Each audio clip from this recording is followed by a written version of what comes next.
All right. Good morning if you're more west than me. Good afternoon if you're further east than me. Or if you're in the same time zone, I guess it's 5 minutes into the afternoon now. Welcome to our second ecumenical panel. I'm so excited to be here with you. My name is Julian or Jules. Pronouns are it or they. I'm currently working with Affirm United, Sacrament Ensemble, and this series of panels is part of the project my team is working on. And I'm so excited to be here with three amazing people here today. So I will actually let them introduce themselves to you and take it away. Newly Rev Eliot, we'll start there. I'm Reverend Eliot Chandler Burns. I use they, them pronouns. I am a Mennonite pastor, yeah, a pastor in without a congregation, in the Mennonite Church, and then also a PhD student at Emmanuel College at University of Toronto, where I am playing with the question of what gender euphoria looks like for the body of Christ, if trans bodies experience gender dysphoria and gender euphoria, Mhm. so then does the body of Christ, and what does that look like? So awesome. So awesome. Thank you. Mhm. Uh, Genesis, over to you. Hi everyone, my name is Genesis. I use they, them pronouns. Such an honor to be here with everyone this, well, at least where I'm calling from, afternoon. Um, yeah, grateful to be here. I like to say, technically still a psychotherapist in training. I'm in process to be registered with CRPO, graduated from Emmanuel College's program on psychospiritual care. So yeah, it's kind of a real blessing to be here because I see familiar faces and just to talk about, thank you for breaking down that acronym. When you're in the kind of world, all the acronyms really do just kind of become a bit of a language. So thank you. Yeah, aside from that, I'm a multidisciplinary artist. I try to participate and be active in community care as much as possible um, for many years. So, really excited to have this conversation, actually, especially now. Thanks, y'all. So go for Okay, it. so I'll jump in. Well, yeah, like the other panelists, I'm so grateful to be here, and thank you, Julian, for inviting me to be here. Ralph Carl Wushke, he, him pronouns, also in Toronto.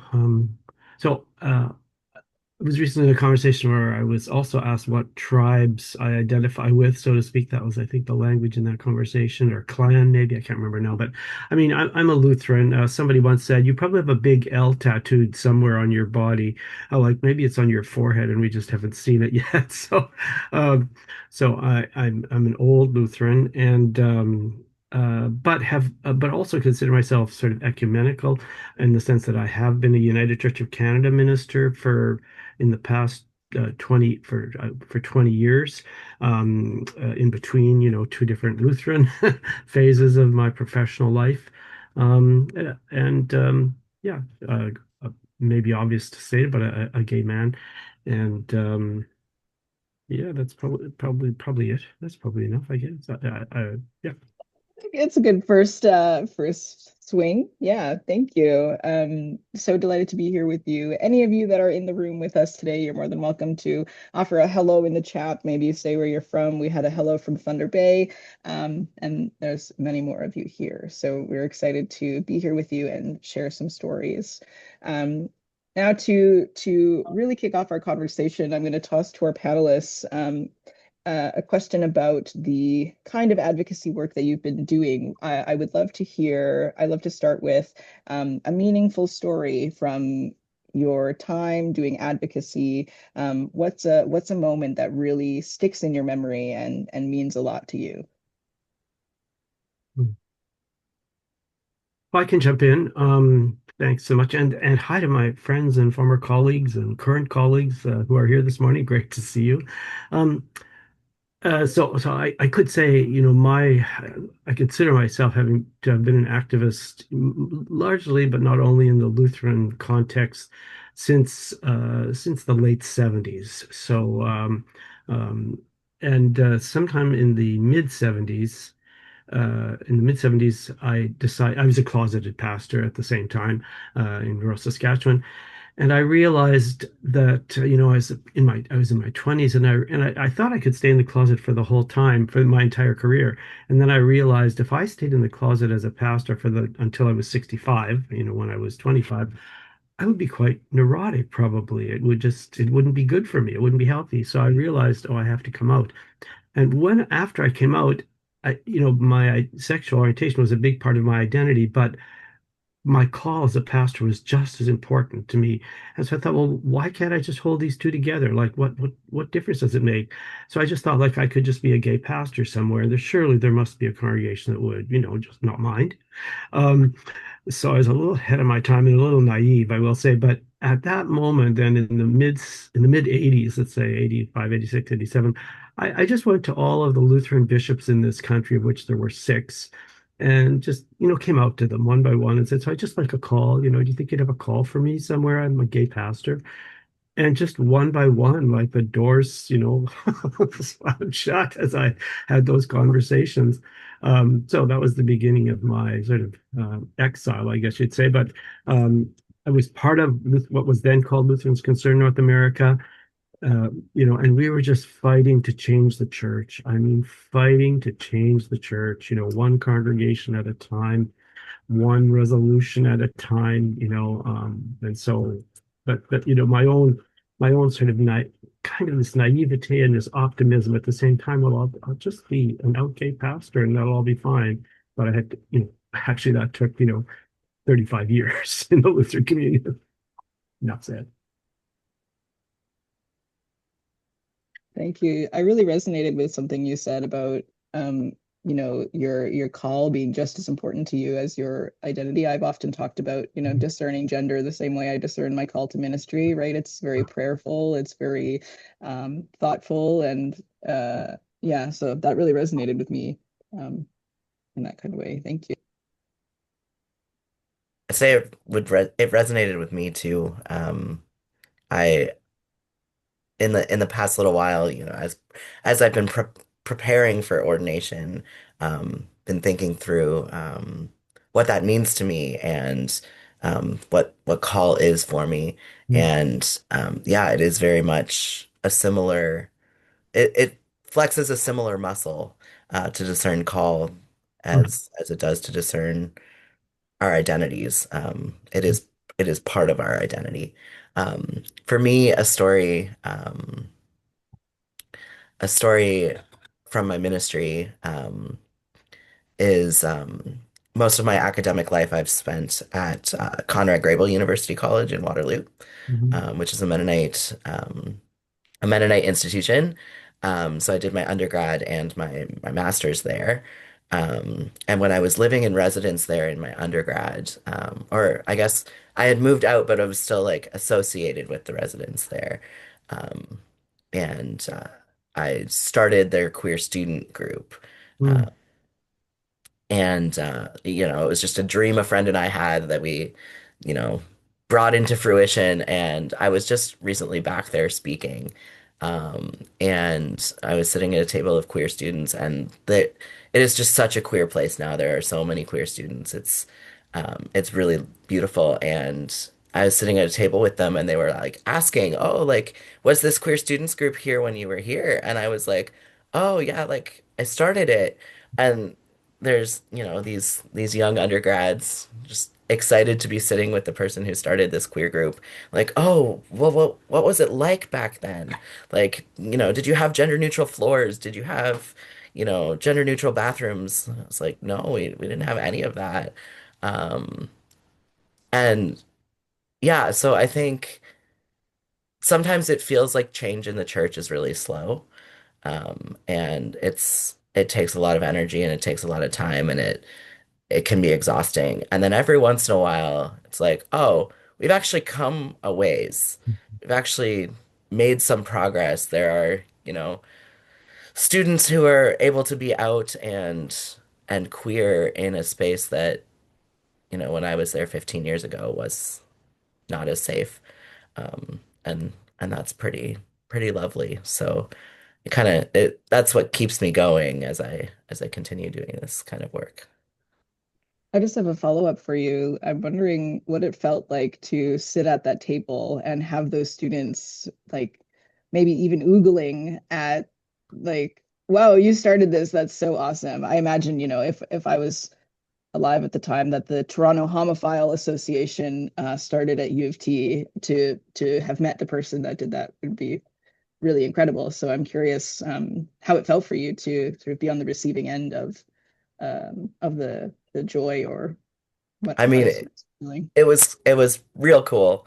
Yeah. It was a lot of fun. And then, after one of the students came up to me and, was asking about, in their denomination is, further behind in terms of affirmation um, it's still kind of a new conversation and they've been going to like their, you know, annual gatherings or, the whatever they call the big conference in their denomination. Yeah. Um, and they're like, this is the first time I've been in a space where people aren't okay with me and there's argument happening. What do I Mhm. do with that? And got to say like, here are the tools that you want to make sure you have set up so that you can do this work for the long term. Um, yeah, so it's pretty cool to like realize I've learned things about t how to take care of myself over the years, and be able to pass that along too. Mm, thank you. I was gonna jump in here, and actually something that came up for me while everyone was sharing was this thread that we began around vocational call, identity, and then I'm hearing advocacy as sort of being a natural kind of flow from that place. And I think one thing I'm also hearing and coming to understand was how vocational call and identity may be why the discernment process feels so similar, is because, I'm curious if they're one and the same. Um, and I say that to kind of, I think, highlight the way that I think, for me at least, to share a bit about my own kind of denominational background and history. I grew up Pentecostal Christian. And then through actually the Ecumenical Chaplaincy at U of T, I had, the opportunity to just do ministry and, visit United Churches, Anglican churches, Mennonite churches, and really kind of got a taste for how just different Christian spaces really wrangled and were in relationship with the question, quote unquote question, of queerness and transness.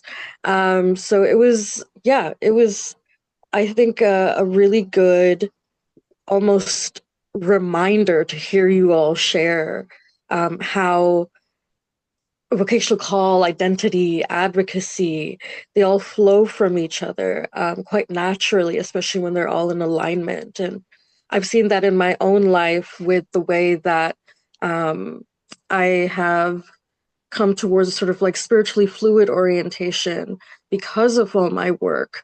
Um, not only acute, but also queering religion, which Ralph Carl founded at U of T, and that was a huge space for me to come into being. So talk about folks who take the first step to create spaces, right, where there is none. It makes it possible for folks then like me to show up, and that's lovely. Um, and, the reason I bring this up again, that alignment between vocational call, identity, and advocacy, um, I realized it was kind of difficult for me to answer the question of like, give me a story, like, like, what does this look like? And I realized, oh, it's kind of hard to answer that question, because I find that when I'm in alignment, when all three of those aspects are kind of in sync, the way I show up is always in service. And for me, advocacy just means service to others, like, what is an activist but someone who is in service? So the way I see it, because, sometimes that languaging can feel distancing, right? Like, maybe we don't see the ways that we are already, in our vocational call, already engaging in advocacy, which is just, in my opinion, service to God, service to, each other, Mama Earth. So yeah, I kind of want to broaden it, because it could be anything from, in terms of community care, like making sure your friends have a meal because they were having a hard time getting out of bed, right? Whether that's you're going to go over there and cook them food, or you're going to be able to send them some money to Uber food, right? Like, it's a very material way to serve, to make sure someone in your community is fed. It could be anything from, there was, unfortunately, a crisis overdose situation at AUSE, off hours. I had walked into the bathroom, and, there was someone who needed help, and I showed up. Right? So that's another way advocacy looks, right? You're just in service. It's also, down to helping my, peers I know who can struggle with academic work because there are a lot of barriers when you're a person with disabilities and chronic illness. So, how do I show up as someone who has done multiple degrees, has had the privilege to, right? And kind of be able to mentor and share that way. That is also a form of advocacy. And that's all contextual as well. So I just wanted to kind of, as I do, complexify and broaden to bring as many folks into this conversation with us. Thank you, I'd like to jump in on that note, if I may. And Janice, I just have to say, it's so wonderful to hear that you're graduating or have graduated from the college, the program at Emmanuel College. I'm not sure I knew you were in it, actually. So that's really, really delightful. So many good people come through that program.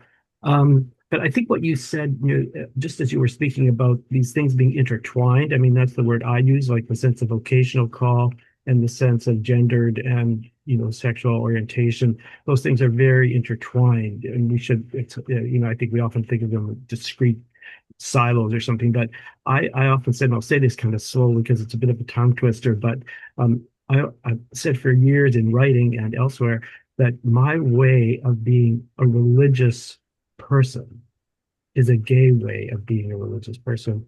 And my way of being a gay person is a religious way of being a gay person. So I can't, like, I'm a very religious gay man. Like, I just, they're completely intertwined. And I had a chance to just mention this story the other day, so it's fresh in my mind.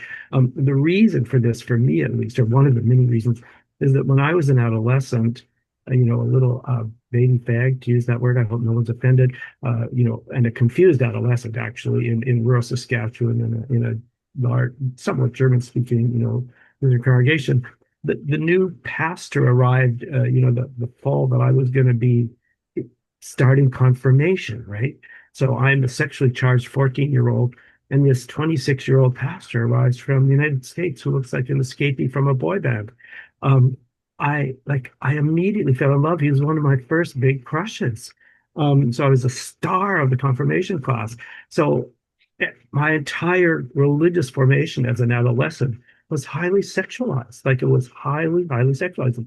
The whole experience of confirmation, learning about Lutheran faith, memorizing the catechism, like, this was all, erotically charged. So you can't really pull them apart. And that's where and I said, when I was speaking about this to this at college the other day, I said, that's why I'm a pastor. Like, And I think I've always brought that erotic energy to ministry. Like I see the liturgy and the worship life of a, as I would worship as a very erotic thing. And there's so many other things, but worship is about desire, it's about longing, it's about eros. So enough said.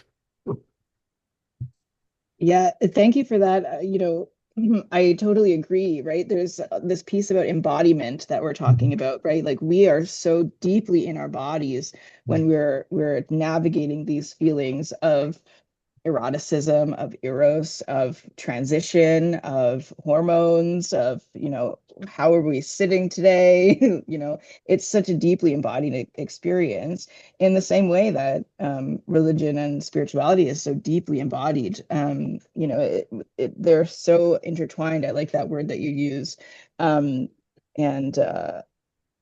Yeah, it's fun to imagine 14-year-old Ralph Carl being the keener in the confirmation class. That's quite a fun image to you painted there. Yeah, wow, I'm so excited for you all to be here and just talk to each other. This is so great. Okay, so we have a little bit of information about you and sort of where you are situated and what you are doing. I'm curious about what is, one of or some of the favorite work that you've done as part of your advocacy ministry, sort of life and work that you've been doing. Because as we've said, it's all intertwined. Genesis brought up queering religion, which Ralph Carl, I know you started, and that's actually something that I read about even before I started at Emmanuel. So, these things sort of live on, and it's really cool to see, as you were saying earlier, Eliot, how the fruits of the seeds that we plant, we never know if the seeds are going to blossom or not, and then we find fruit later on. So. Yeah, I'm curious from you all, what of your favorite experiences perhaps that you've had in this I'll one? jump in just because it's right on the tip of my tongue. So, starting to work for change, and I always use the language fight for change. Again, I hope no one's, offended by the language of fighting, but we really were.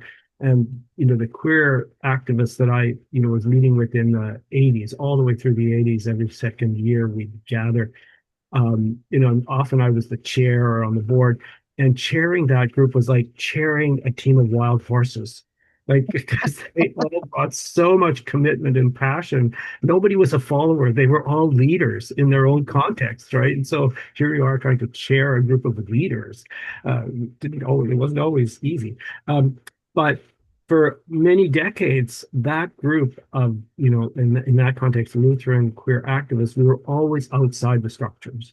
We have to literally, we would have to sneak into church conventions. Like we would have to book a hotel room in an adjacent hotel, or, sort of clandestinely book a room in the convention hotel so that we could have a reception, and we'd have to like slip our invitations like onto the tables at noon hour when everybody was out for lunch, and then we get banned from the convention floor. I mean, that literally happened. It was like an act up in a Lutheran convention. So we were on the outside for so long, and now here we are, decades later, and one of our participants here, Steve Hofford, and I are on the Eastern Synod Lutheran Queer Committee. Like we have been invited at the church on the church's tab, to form a queer committee to, support the work of the church and to queer itself and be more to do the service and ministry that Genesis talked about. Like what a 180, like from having to pay our own expenses for everything. Like nobody ever gave us money. It was always our vacation time, our money, to do that work. And now it's like, oh, book your hotel room, give us your expense claim, and we'll do the work together. Like, okay, I'm in. Now I'm finally. Yeah. Wow. And I'm curious how it feels to sort of be on the other side of that. And if any of your, I guess, OG team is sort of still around, any of some of your original team is around with you to sort of see this and experience this committee, this 180 that you're talking about? Well, yeah, of course, some are. This is very emotional for me actually because we're dying. You know, in the Yeah. last, I mean, my first ever lover died about 2 years ago now. And a week ago today, my third lover died. And Mhm. I attended his funeral online on Friday. It was from California. Um, but, you know, the stories that were told, and, you know, he wasn't quite so much of an activist, but he was another closeted gay Lutheran pastor, you know, in southern, you know, Minneapolis, southern Minnesota. And we were in seminary in the very same years. In 78, we graduated. Um, and, you know, his story was told in the funeral on Friday night. And I'm just, it's kind of parallel to mine, but we're dying, right? I mean, those early early activists are, you know, we're on the way out, and or some of us are anyway. And so it's, but you know, there are still many who are thriving and fighting and will fight till their death. And I will say, mercifully, thankfully, the Eastern Synod of the Lutheran Church has decided to put money into capturing these stories, and some of Mhm. it hired to do interviews and get oral histories and the timeline of, you know, how things changed and when they changed. So that's, you know, really makes me happy, makes me cry. Yeah. Well, thank you. Um, I want to say, I'm sorry for your losses, and I pray with you as you grieve. And thank you for sharing these stories. Yeah, I'm so glad to hear that there's investment in encouraging the stories to live on, right? It's such an important part of um, a church culture, right? We love a story, but B, I think, as you all can attest, queer history is very minimally documented, and especially in church world. And so to have investments in our stories and our lived experiences so that they can live on is really powerful. Yeah, thank you. Eliot or Genesis, I'm curious for you have a response.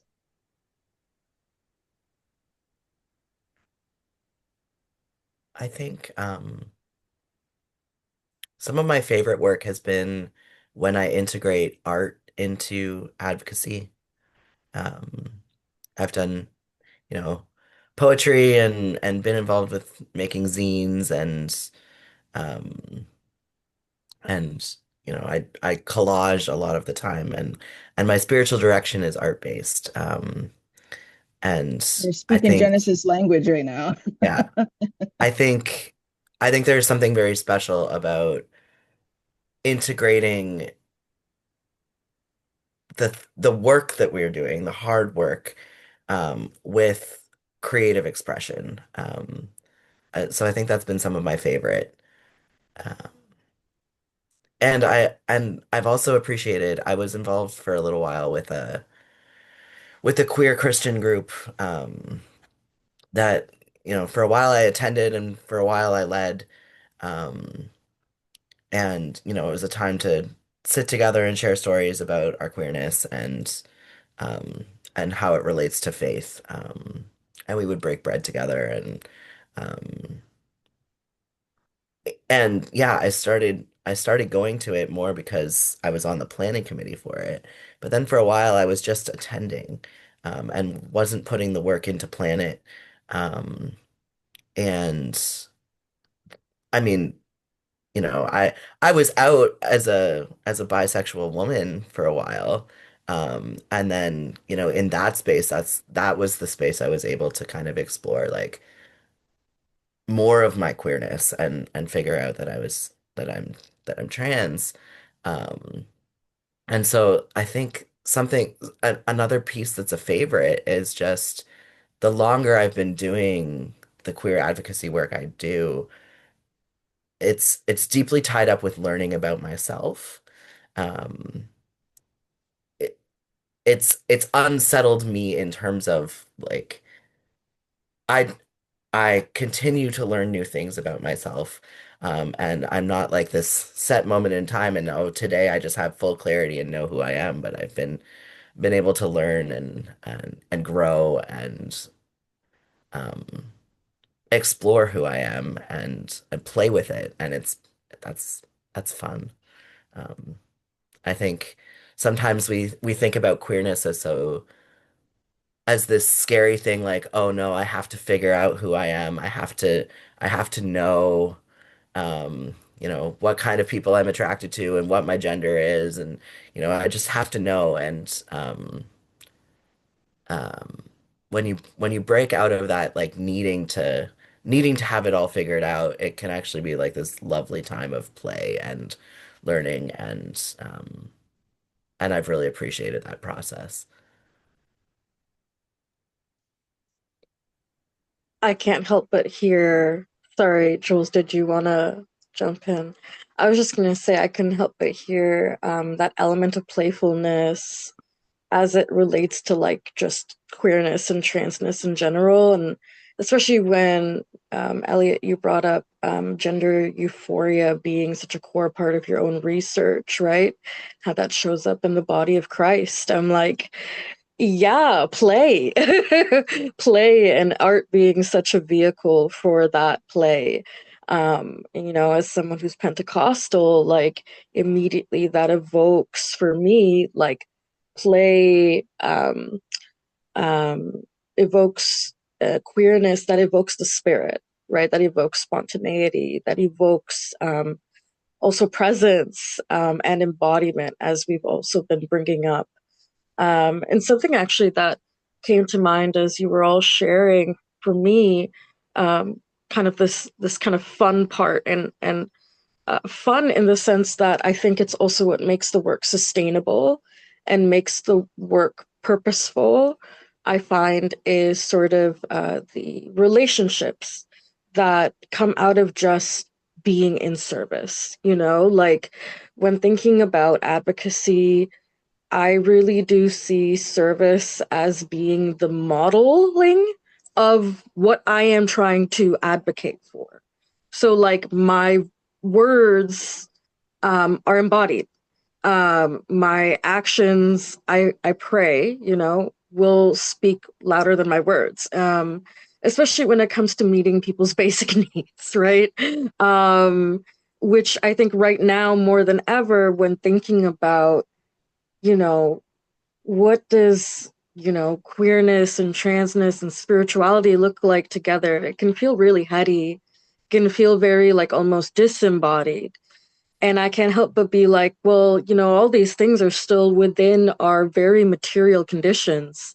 And, when we take into consideration how so many queer and trans youth of color are the most, marginalized and deal with a lot of poverty, like, when we think about those things, like, how does these conversations, right, around queerness and spirituality make sense or even like fit in right in these very material real contexts? And so for me, service, right, like I said, just showing up and being in relationship has kind of been that way, and thank God it's fun, or at least I enjoy doing it even if it's stressful, and it can be.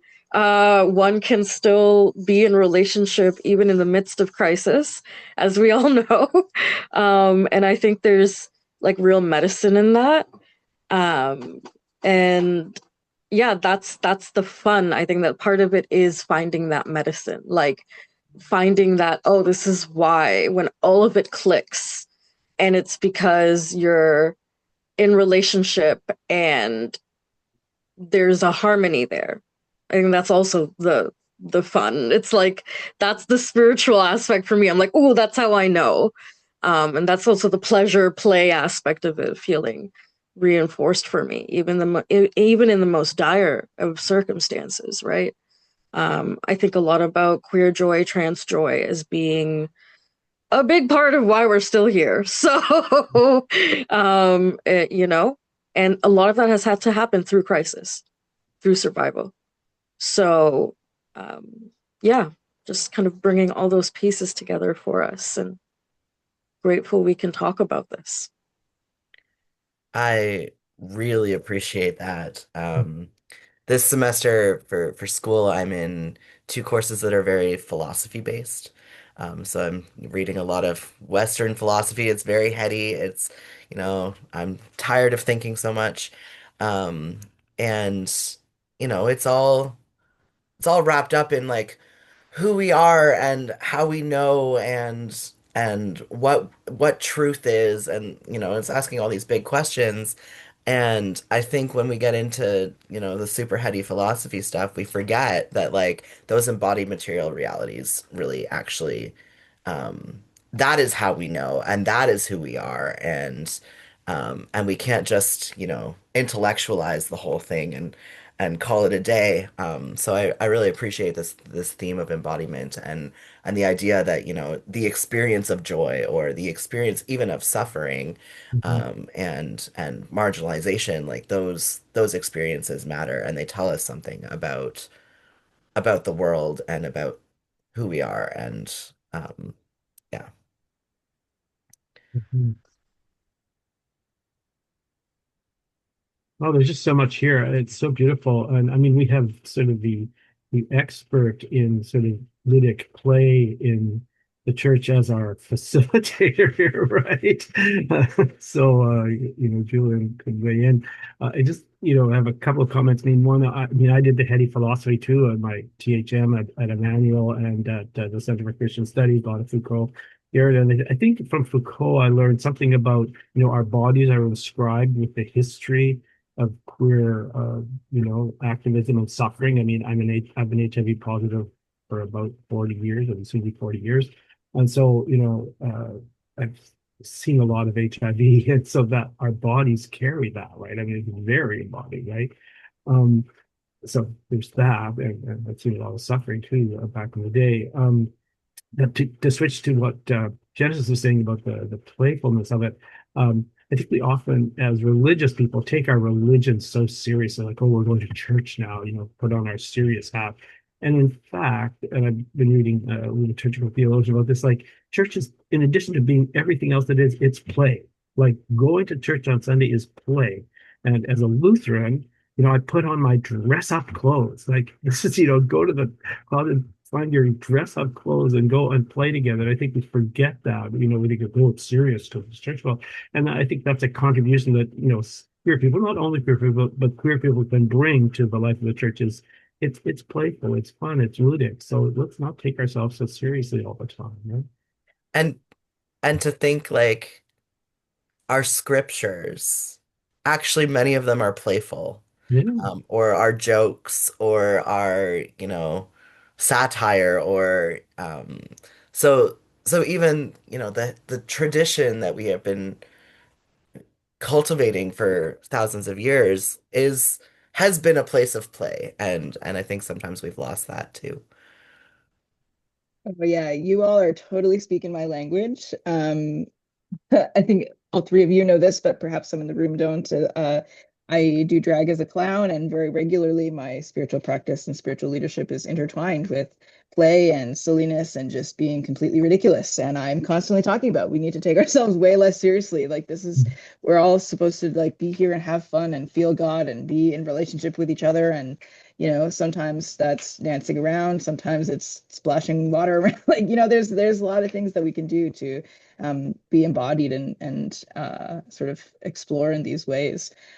Something that you said, Ralph Carl, about carrying our histories, I think is really, really crucial as well, and something that I talk about in like we carry the histories intergenerationally of our lineage first and foremost, but also I really think a lot about we carry the lineage of our queer ancestry that came before us that couldn't live, that didn't know how to live, that didn't have the space or the time or the resources or the community to like live into who they were. I think regularly about, people that came before me to fight the fight, as you say, Rob Carl, to fight the fight, to do what they do, so that I can even dress up as a clown in church. You know what I mean? Like the amount of work and advocacy and passion and fight and play that went into um, where we all are standing now is so beyond measure, and we do carry that, and with that comes as well the trauma, right? Some people have a lot of trauma that they're carrying quite directly when doing this kind of advocacy, and we've all seen it. Perhaps we hold some as well. Many people have been harmed by, we'll say, big C church. And in this work, that's a very, very common theme as well. We've touched on that a little bit. And of course, play and being in your body, and like this process of discernment is a way of reconnecting and figuring out what it all means in the face of everything in front of us.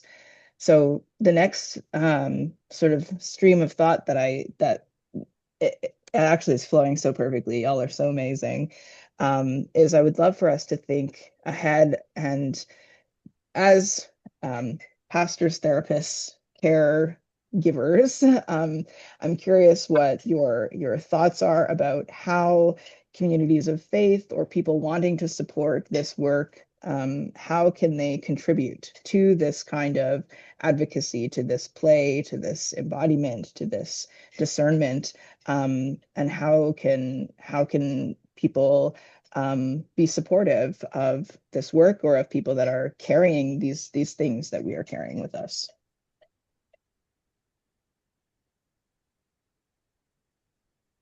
I heard little pieces of, art and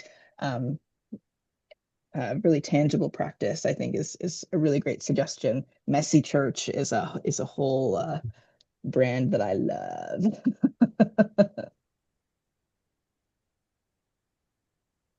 I mean, I guess one thing I would say, just sort of an observation, it might not be quite on point, but I think often when we're doing things, like a lot of our, activism, to call it that in quotes, is around events, right? I mean, we have, drag shows or services or conferences, or there's what's it called? What's the SCM annual conference called? Now I just forget. Somebody. Oh, Cahoots. Yeah, Cahoots, for example. And so I think there's this sense in the West maybe that, oh, we're organizing this thing, and when it's done, we will have achieved something and we'll have, moved forward. But actually, the real benefit is in the doing, like is in the organizing. Like, let's just enjoy the organizing and the fun. We don't know what this is going to achieve really, but we're just going to have fun doing this. And now that I'm an old, an old man, and travel isn't as much fun as it used to be, I've started saying, you know what the best part of travel is now? The planning. The planning. Like, actually stuffing my suitcase full of beds isn't as much fun as the planning. And so I think, when I think back to the many queer events I've organized, and I'm mindful here, I think all of us are or will be alumni of Emmanuel College. We have 4 Emmanuel College alumni or potential alumni in this gallery, or on this panel, which I think is so amazing. And I'll never forget that in 1988, I and 2 other queer people, one from Minneapolis and another from Toronto, organized the first ever North American Lutheran queer gathering at Emmanual College, like in 1988. It was the only place on U of T that would, host us. And like about 150, queer Lutherans, and many, who died within the next 2 or 3 years of age, because, there were many HIV positive gay men there. But there we were in the Emmanuel College Chapel, which all of you, or everyone on the panel will know, having healing services, partly because of the HIV crisis and the number of HIV positive people we've had in the room. But my point is, it was in the doing of it. Like I mean, sure, it achieved some things, but it was in the doing of it that we really, were forming ourselves. And that's where the fun was. And I imagine, correct me if I'm wrong, Ralph, Carl, but that sounds like it was incredibly hopeful, right? To gather people together and have a place to do that. And it sounds like there would be quite a lot of hope in that room as well. There was hope, but what I remember the most is the rage, actually. Mm. The rage, because people were dying, and people were very, and there was no cure, and the church wasn't helping much, and wasn't changing fast enough for us. So there was a lot of rage and pain and Mm, anger and so much crying. Like, I mean, you could have wiped the tears off the floor of that chapel, when we had the healing service that went on for a couple of hours. I mean, mhm. oh yeah, hope, but hope mediated through tears of lament and rage, I would say. Which are so integral to this whole process of everything that we're doing. Yeah, to not discount those feelings. Hmm. And I'm struck as well from your story that 88 was the year that happened because for the United Church geeks in the room, um, 88 was the year the National Church voted that being gay or lesbian was not a uh, barrier to being a full member of the church or to being a clergy member of the church, which split the United Church quite dramatically. And so to have Emmanuel College and the queer Lutheran gathering occurring as well in that same year is quite the testament, I think, to a moment in time. Mhm. Wow.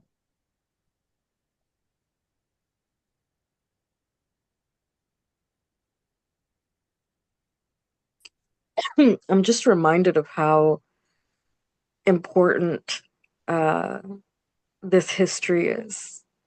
Even just like oral history, like literally Ralph Carl, like you sharing right now with us all, right? Like that record. You were speaking of records and stories needing to be told and, um, held. And I feel like this is you doing that in like real time, like, us holding these stories, like being able to see the way that the seeds that have been planted, like we have grown and been weaved into, right? In ways that maybe we're just beginning to understand, even in this conversation.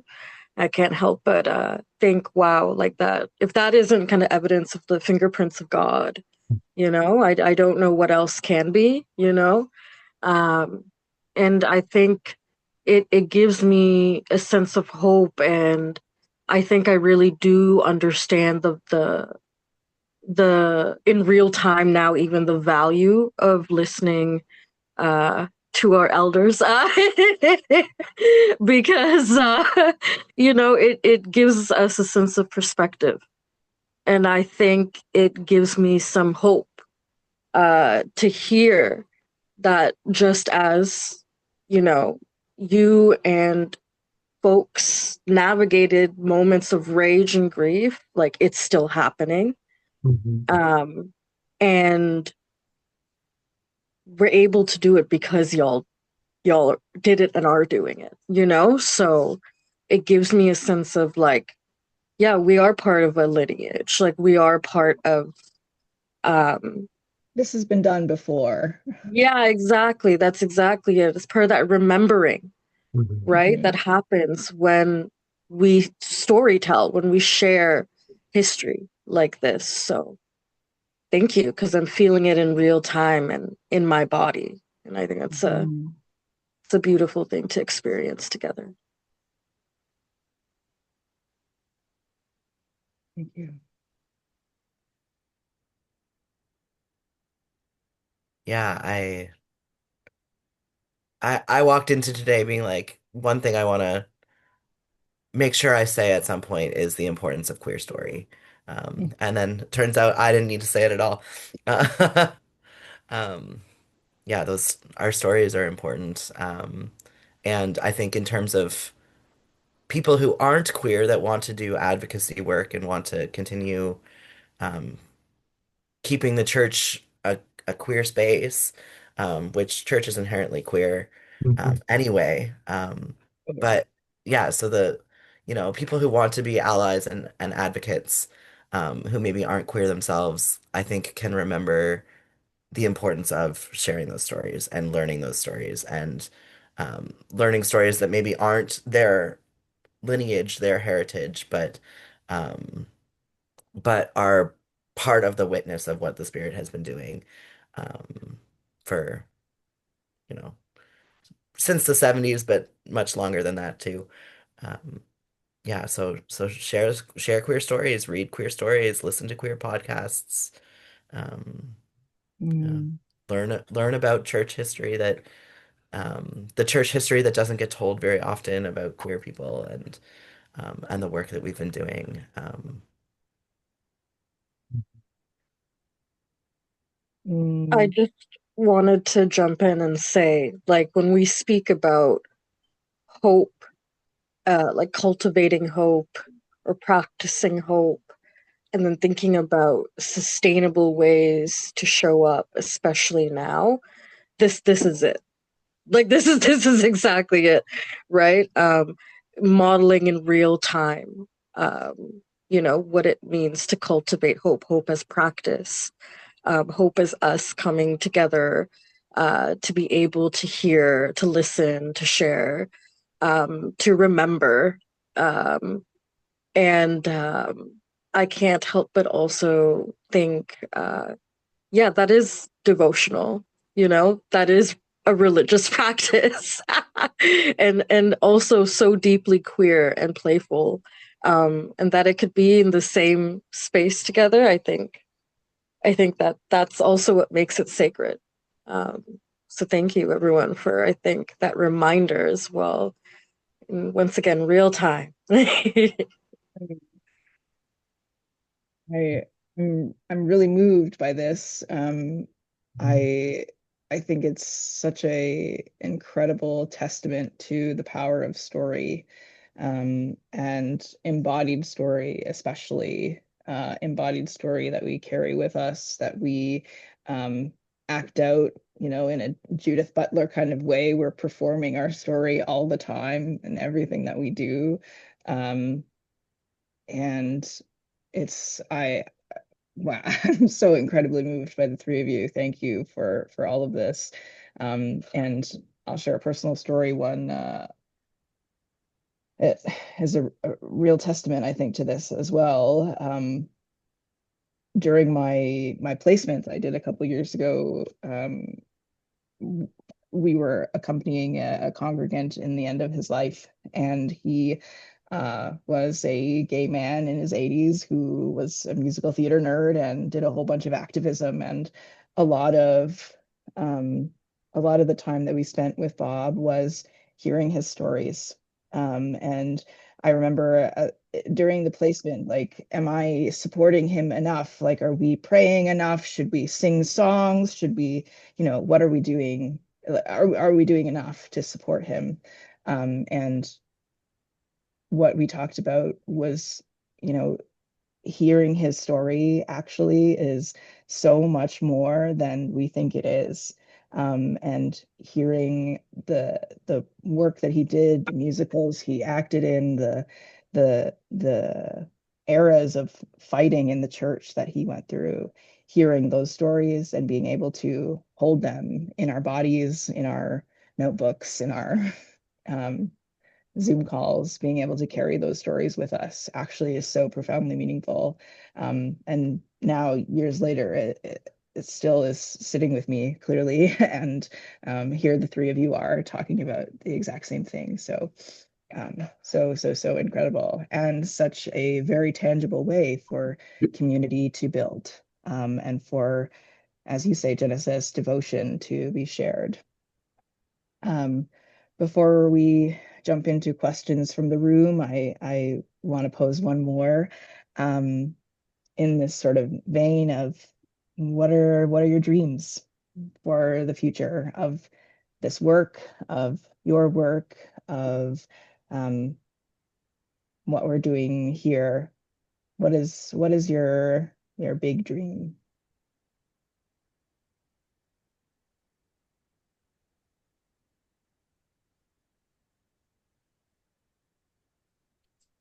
I have a friend who is a pastor of an affirming Mennonite church, and she talks about the church needing to realize that the church itself is queer. It's not just a place where queer people are, they can come and be queer here in this, otherwise straight space. Um, but actually, the church itself is queer. And what does that mean? That the whole church is in this queer space of performing and playing and being and advocating and so I think of that often, and I think my dream is for the church to realize that, like, I mean, it's been queer the whole time. It's Mhm, church is an inherently queer thing. mhm, Um, it's mhm, it's by definition against the normative categories that we have in the world, or at least it's supposed to be. mhm. And at its best, it is. Um, There's a fruits of the spirit joke in here somewhere, but yeah, yeah, there you go. Um, yeah, so like the church is queer, and I think church will be a richer space as we learn and grow into that. Mhm.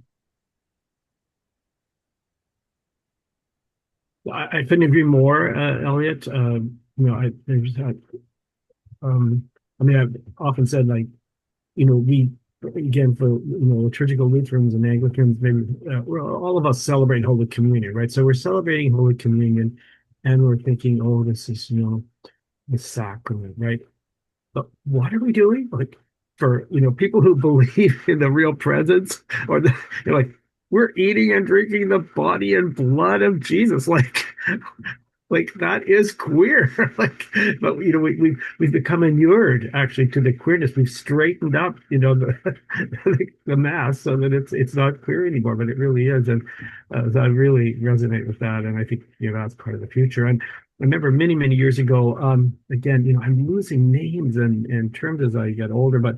One of the early Episcopalian women priests, who's written a number of books. If somebody in the chat remembers her name, one of the very first Episcopalian women priests, was a guest speaker again at one of these queer Lutheran conferences in the 90s in the US. And that was her point.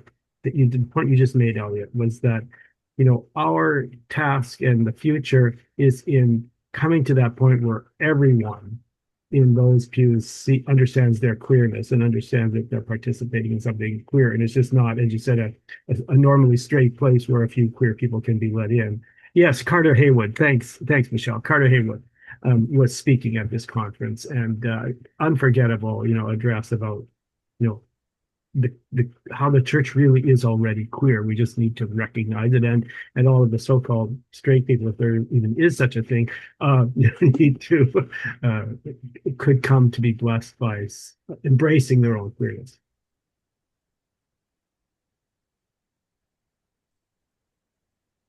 In terms of the dream question, I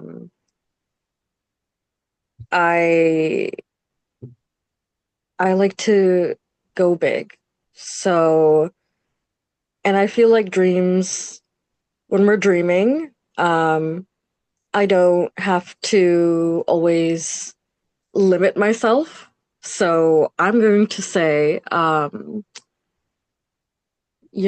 my dream would really be like liberation. Like that's what I want. That's my dream for all, for all. Like none of us are free until we're all free.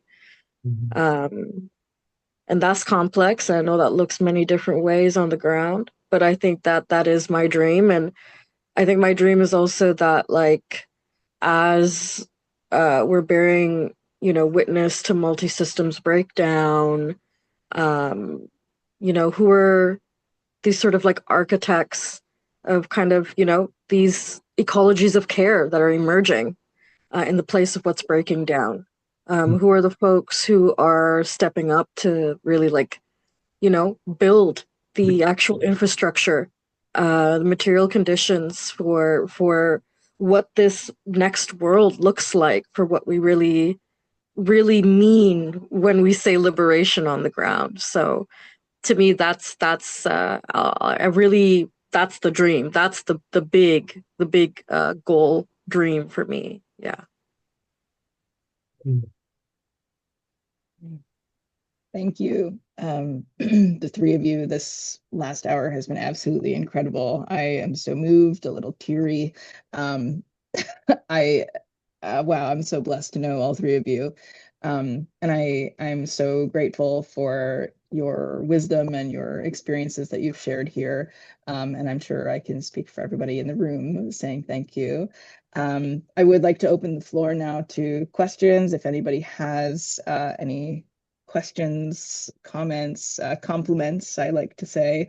I'll invite you to share them either in the chat or you can turn on your microphone and use your voice.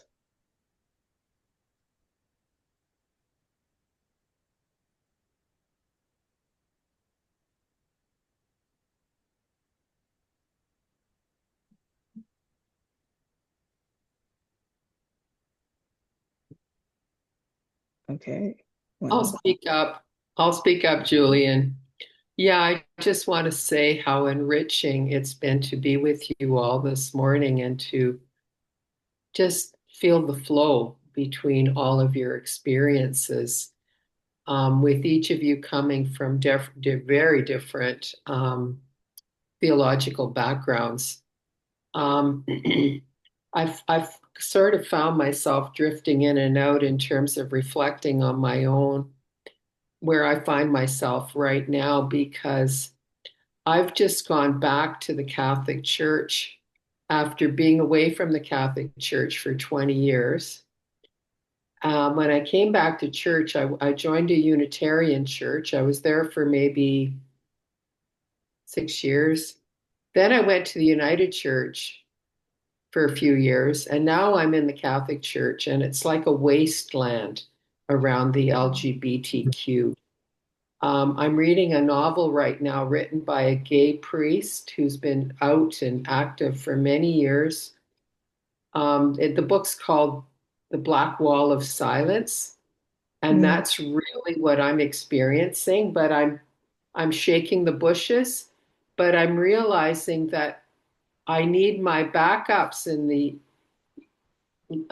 Unitarians, in the United Church, and also in the Anglican Church, because I've got some really good allies there as well to stand with me to sort of navigate how to do things within the context of the Catholic Church, which is such a monolith and has been incredibly damaging to us who are different, because of the church doctrine that's been around now for many, many years. I watched that film 1946. I've seen it a couple times.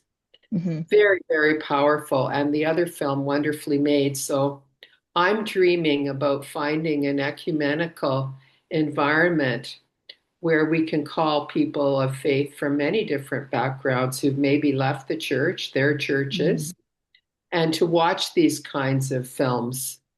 And all of you being in dialogue and sharing your own experiences and stories gives me hope that something really positive could emerge out of this. So thank you all. I just want to say maybe you talked about embodiment, and I really related to that, to everything you shared about the embodiment piece. I came out to a trusted Jesuit priest actually in the mid-70s. I was terrified that I was a lesbian. I was a Catholic nun at the time. And he proceeded to take advantage of me and my vulnerability. So I ended up actually being sexually abused by this guy. And eventually, after 10 years, began to deal with it in therapy, and then eventually disclosed within the context of the congregation, and went on to, over a period of, I don't know, 5 or 6 years, come to some closure. But it's it's a difficult place to be even today. I was getting teary too as I was listening. And yeah, it's important to acknowledge the harm that is caused by this black wall of silence. And I'm so grateful that all of you, each in your own environments, are experiencing life, new life, and breakthroughs, each in your own way. So keep up the great work. Thank you, Michelle. Wow. Thank you for being vulnerable and sharing yourself with us and being here and experiencing this. I'm so glad that you are here with us, and that you are able to experience the beauty of this ecumenicism we're pulling together. I'm really drawn to your dream, and yeah, grateful for your presence here. Mhm. Just because Michelle mentioned films and because of the other parts of the story, I do want to monolith notwithstanding, the Roman Catholic Church. I have to say that one of the books that was most helpful for me as a gay seminarian was John McNeill's, also Jesuit, Jesuit Roman Catholics, the Church and the Homosexual, which, there it was, 1976, affirming, queerness. And the book had an imprimatur. I mean, later it was removed, but and there's a beautiful sort of biographical movie about him. Maybe you've seen it, maybe not, by a New York film director called Brendan Fay. We screened this in the Queer Religion program once, and it's really quite inspiring as it documents John McNeill's history as a gay Jesuit priest and the positive contribution he made. Wow. For that, I am familiar with him, John McNeill. Yeah. So this question in the chat. There's a question in the chat here. How do we keep the spirit, the queerness of the movement and not have it be lost to the institutional or the hierarchical church? Excellent question. I can give a very simple, short answer.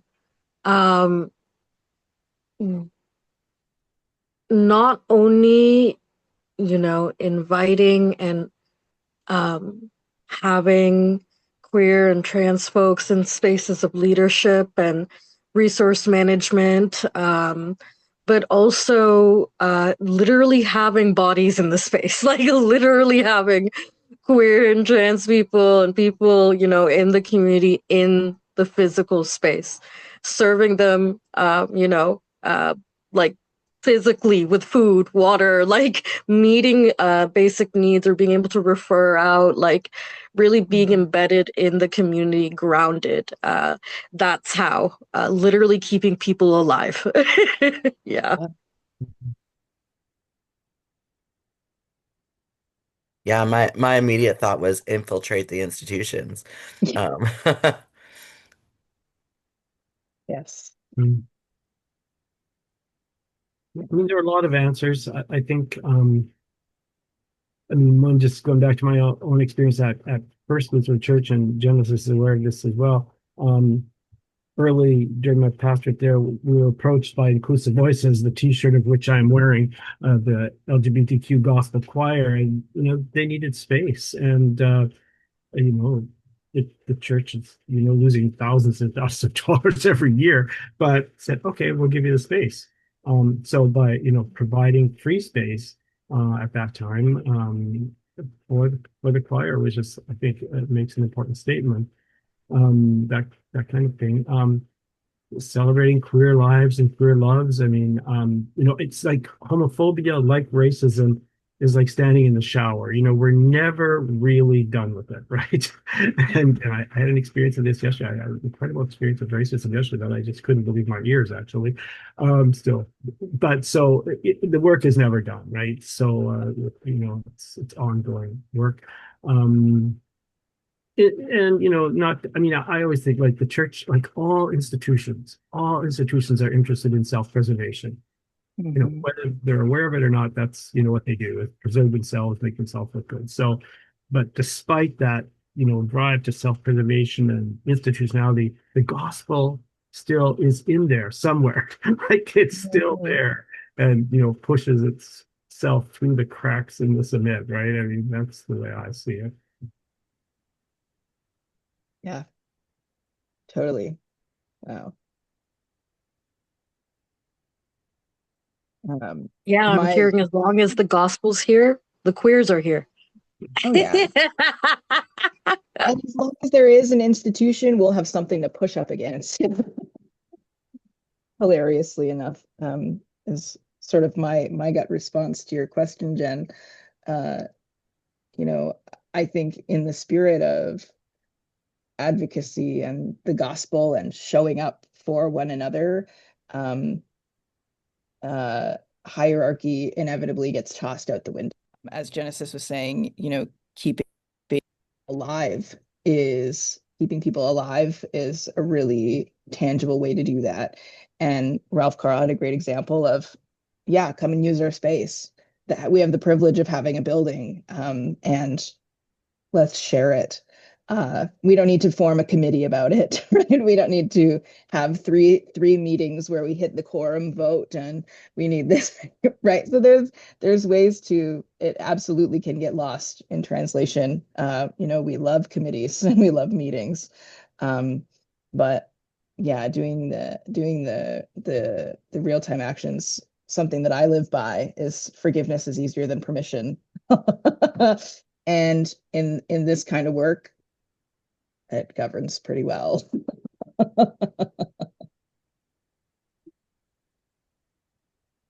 I want to hold some more space if there are any other questions, compliments, comments for our panelists. Any final words from the panelists themselves? Just thinking about what Michelle shared, um, about finding ecumenical spaces where we can continue to have these kinds of conversations um, and being in that kind of wasteland of the Catholic Church.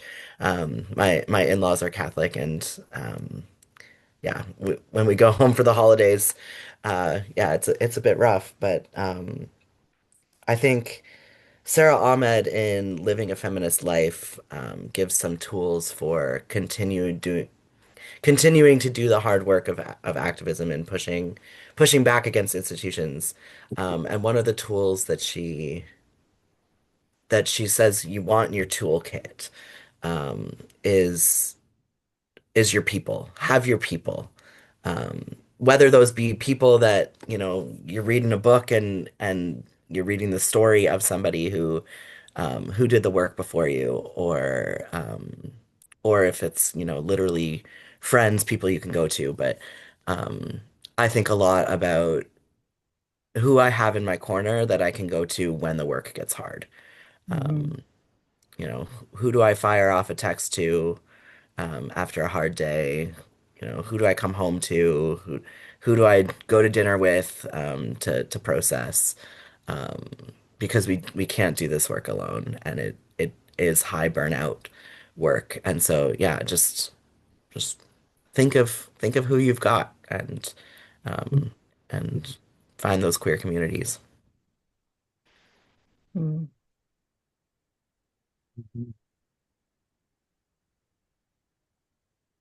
Um, I don't have anything really to add other than my thanks. Julian, thank you. It's been such a privilege to be on this panel with, people that I've known for a long time and just met today. So I'm very, very grateful. Thank you so much for inviting me.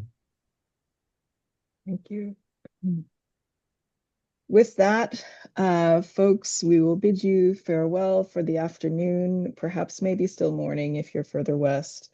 Um, I pray that you go in peace, that you find your people, that you have your people, that you land in your body and you find a way to move through the world in it. Ralph Carl has put his email in the chat. And I'll drop mine in there as well. Perhaps the other panelists, if you have any questions, feel free to reach out to Affirm as well. I will forward any and all compliments to the panelists. Go in peace, lovelies. Thank you so much.